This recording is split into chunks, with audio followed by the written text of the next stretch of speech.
एक बार की बात है, एक आलसी व्यक्ति एक बौद्ध भिक्षु से कहता है, मुनिवर मेरे पास बहुत आलसपन है जिसके वजह से मैं अपने जीवन में जो भी करना चाहता हूँ वह कर नहीं पाता हूँ।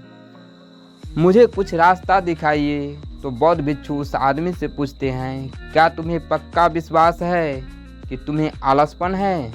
वह व्यक्ति कहता है, जी मुनिवर, केवल मैं ही नहीं, मेरे पूरे गांव के लोग कहते हैं कि मैं आलसी हूँ। वह बौद्ध भिक्षु उस व्यक्ति से कहते हैं, परंतु क्या तुम्हारे पास इस बात का कोई प्रमाण है कि तुम वाकई आलसी हो? वह व्यक्ति कहता है, जी मुनिवर। तो बौद्ध भिक्षु कहते हैं, क्या प्रमाण है? आलस होता क्या है?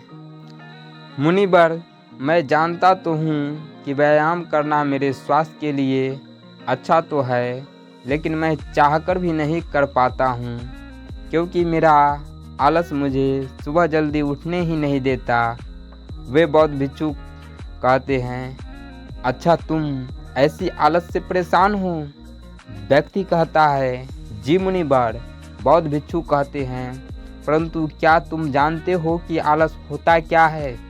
वह व्यक्ति कहता है, मैं यह तो नहीं जानता कि आलस का क्या अर्थ है, परंतु यह जो भी है बहुत बुरा है। वह बौद्ध भिक्षु कहते हैं कि सबसे पहले तो तुम यह समझो कि जो भी चीज़ प्राकृतिक रूप से मनुष्य के शरीर में विराजमान है उसका कोई न कोई उपयोग जरूर है। वह बुरी या अच्छी नहीं है। आलस एक भाव है, एक विचार है जिसे जाने अनजाने में हम खुद ही पैदा करते हैं। आलस से पैदा होने के दो कारण। वह व्यक्ति पूछता है, परंतु वो कैसे मुनिवर? वे बौद्ध भिक्षु कहते हैं, आलस पैदा होने के दो कारण, पहला शारीरिक और दूसरा मानसिक। जब हम शरीर को कोई ऐसी भोजन देते हैं जिसके खुद के भीतर कोई जीवंतता नहीं होता है, तब हमारे शरीर के भीतर आलस पैदा होता है, क्योंकि यह शरीर ऊर्जा से चलता है और जिस तरह का ऊर्जा हम उसे देते हैं यह उसी तरह का बर्ताव करता है।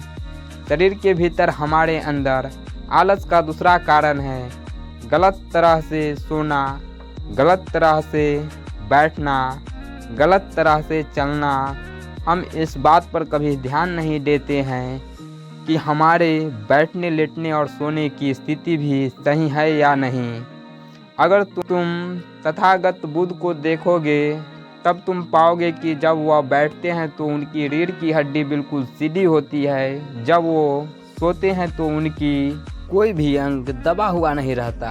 अगर कोई समझना चाहता है तो सिर्फ उन्हें ध्यान से देखकर भी बहुत कुछ समझा जा सकता है।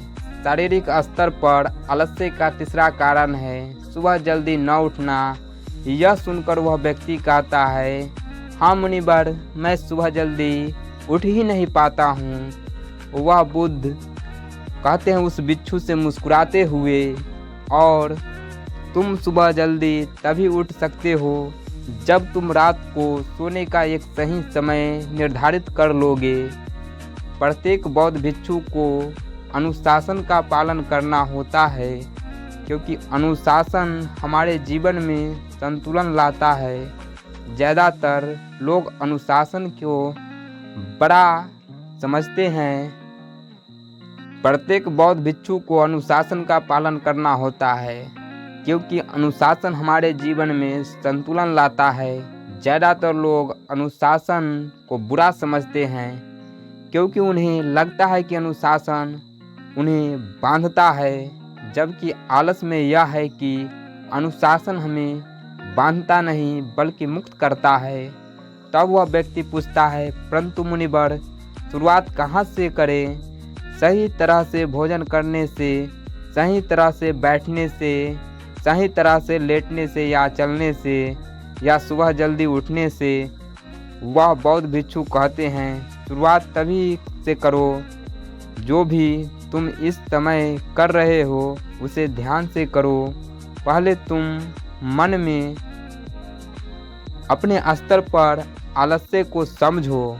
वैसे ज़्यादा स्थिति में मन शारीरिक रूप से आलस पैदा करता है।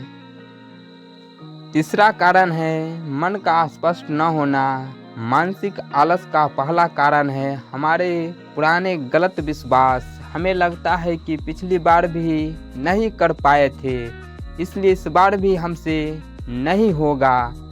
हम इस बात को नहीं देखते हैं कि इस बार और पिछली बार में बहुत अंतर है। अब हम मानसिक तौर पर वह नहीं हैं जो पहले थे। अब सब कुछ बदल चुका है। जब हम अपने आप को काबिल नहीं समझते हैं तब आलस हम पर हावी हो जाता है। दूसरा कारण झूठे सोच वाले लोग और आलसी लोगों का साथ देना।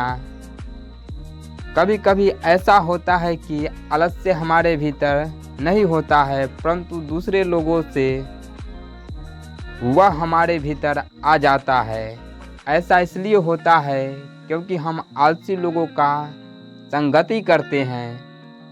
वह व्यक्ति कहता है कि जी मुनिवर, ये एकदम सत्य है कि यह बात तो मैंने भी अनुभव की है।